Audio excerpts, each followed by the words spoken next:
What's up, guys? Another video and same drawing as the other two videos I made recently. And with the reason I'm making so many videos with this drawing is because there's a lot going on, so it's pretty easy to cover many different topics with it. And here I finished drawing this guy's head from before, and here you see I used some of the dry brush with this brush, and I really like the dry brush effect that this brush has. Really good, especially for a smaller brush. For me, it's very difficult to get dry brush effects with the Winsor and Newton brush. That is the Series 7 one, the smaller one. It's very good for like clean lines. That's why sometimes I resort to using a brush like this. This one here is like the craziest brush I got. It's like very rough and I don't wash it. I refuse to. And it creates really cool lines. And but this one here, for a small brush, it has really good dry brush effect, and I really like that. And you know, it goes back to like when you look at the Sumi paintings, right? Those Japanese ones where they use where like when they draw like nature scenes and stuff with like brushes like these, and you know, there's a lot of dry brush technique in it, and it looks very amazing. Like some of the coolest stuff I've seen is in those paintings because they draw the simplest stuff using like, you know, very low effort. It's like very simple to the point, and it creates beautiful images. You know, you could search some of that stuff up, like the Sumi paintings. You know, but here I wanted to do this video on like drawing like you know, more mechanical looking stuff with the brush. So this guy's got like some kind of a blaster.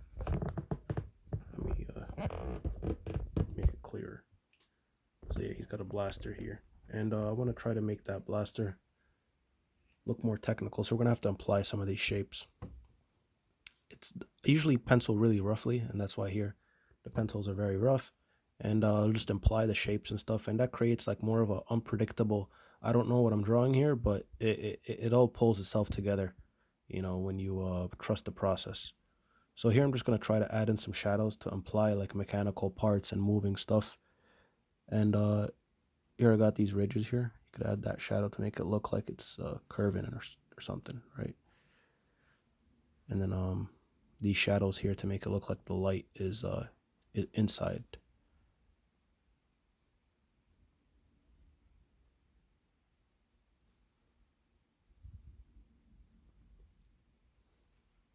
So what I usually do when I'm drawing shadows for mechanical stuff is, you see how like you leave certain shapes in there? Makes it look like there's parts in there, or like reflected light and stuff like that. Gives this illusion of there's more going on here. There we go.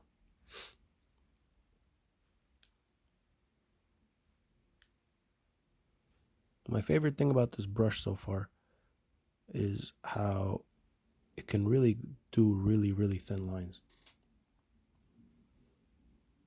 And that's awesome, so I don't have to keep switching tools.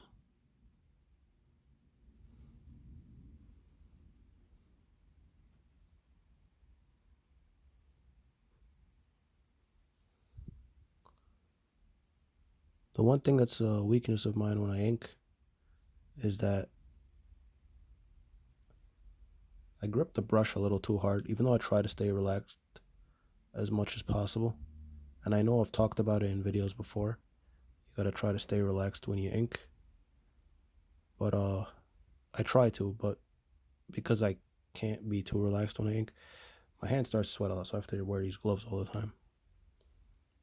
And you know, sometimes it could get the paper a bit humid and then it like warps, and that's not a good thing. That's always advised to wear something when you ink, because your hand's gonna be on the paper a lot, and it's a very inking is very intensive for your hand. You know, you gotta grip the brush and move your hand a lot. It's not like sketching with a pencil.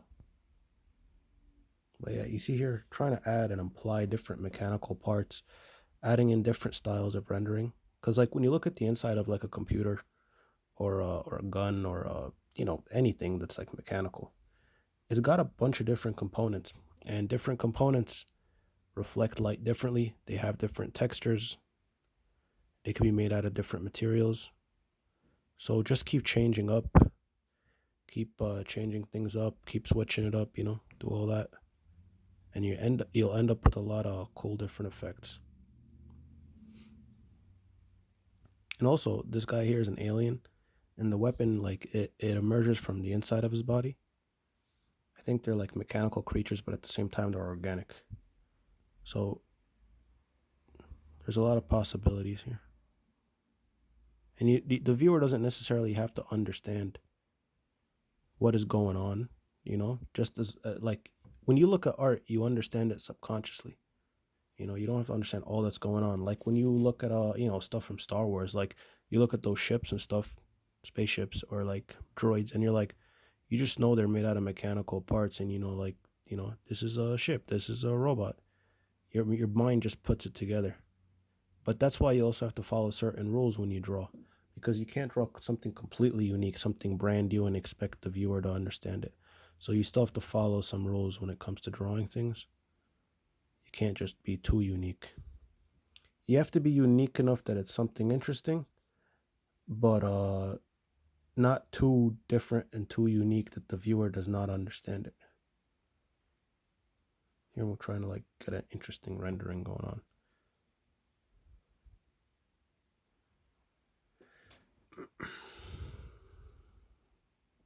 Get some dry brush in here, see what happens. And at the end of the day, it's like if I make a mistake, I could always use white paint. I like to use white paint in a lot of my drawings. So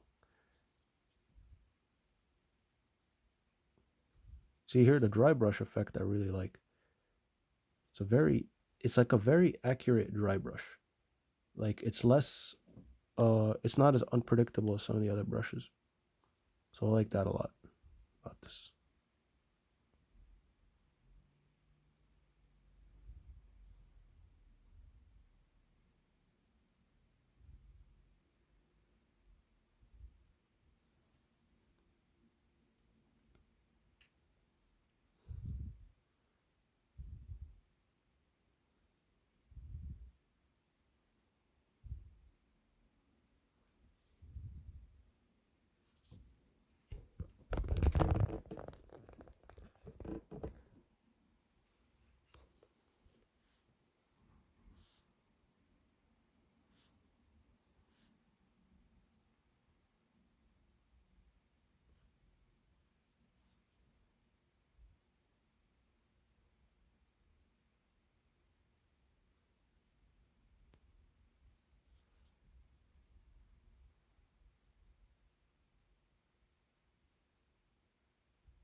Keeping mechanical stuff unsymmetrical gives it a more alien type feel. Makes it feel more organic sometimes when things are unsymmetrical. And sometimes that can make a unique type of pattern when it comes to alien tech, like when you're drawing it. Mechanical stuff here, on Earth, tends not to be organic looking. It's always very forced, right? Like stuff is square. I mean, when was the last time you saw a square in nature, right? Can't really think of any square stuff in nature that occurs naturally. Can you? But yeah, squares are like a very uh man-made thing, cube squares. We really like cubic looking stuff. It's awesome. Imagine having trying to make a table without like squarish stuff. But yeah, you get my point. It's like that. We need when you draw mechanical stuff, it tends to be, if you're drawing like anything that's man-made, tends to be clunky, squarish. It has to be like geometric, but in a non-organic way. When you draw alien stuff, you don't have to follow those rules. It could be like curved lines, all that doesn't matter. Like a lot of modern cars lost that clunky feeling. They all look very organic looking shapes. You look at a lot of the old muscle cars, they still had some of that angular feel. Like it's really cool. Maybe that's what makes us like older cars more. Like I think more people like the designs for older cars than some of the newer cars. And it's probably just because of how mechanical they looked, you know.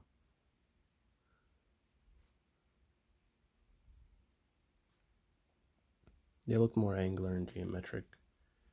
But so far here, this weapon's beginning to pull itself together. But yeah, you saw how it started with like really loose pencils. And then it, you know, out of this unpredictable mess, you could always make something that looks cool if you trust the process. Don't always plan too much. I mean, you should plan to a certain degree, but not too much. You know, you got to make it, you got to have fun. And at the same time, you got to make sure things look fun. And the best way I feel for that is to have an element of unpredictability when you draw.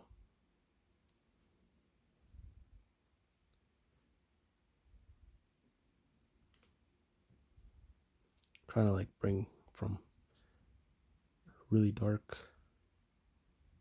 to really light. It makes it look more like it's glowing in there.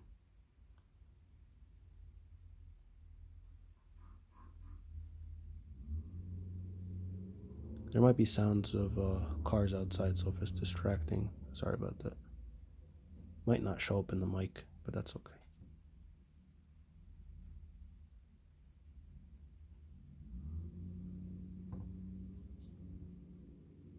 Kind of messed up a little bit, but still looks fine.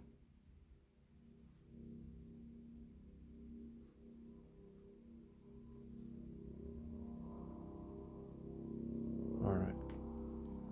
Nice. Boom. Let's get out some reflections on there. Metallic rendering. Let's get some lights here.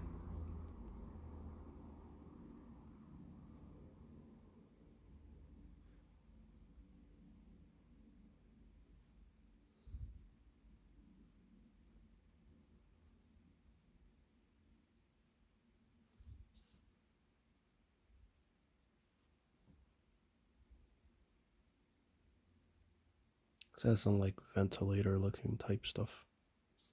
That looks cool. Maybe some over here.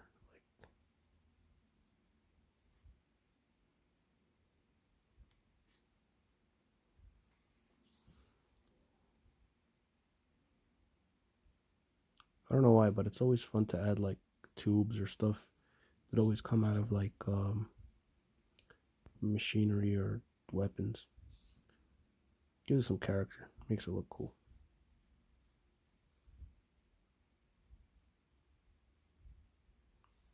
Kind of looks like a little face over here. Like whenever stuff has like something that looks like a face on it, you could kind of pull in the viewer's attention.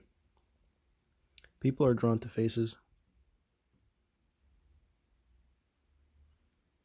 That's why if you're drawing something and in the composition, like you don't want an area to be looked at, try not to put faces there, unless like unless they're very vague.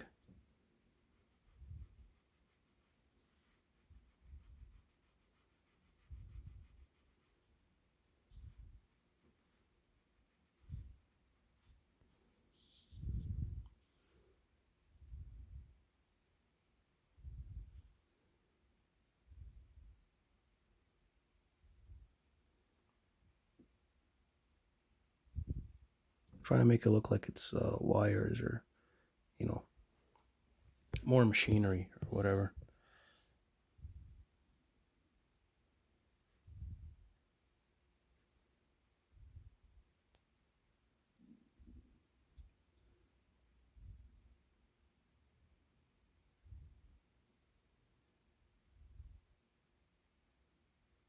Nice. Okay.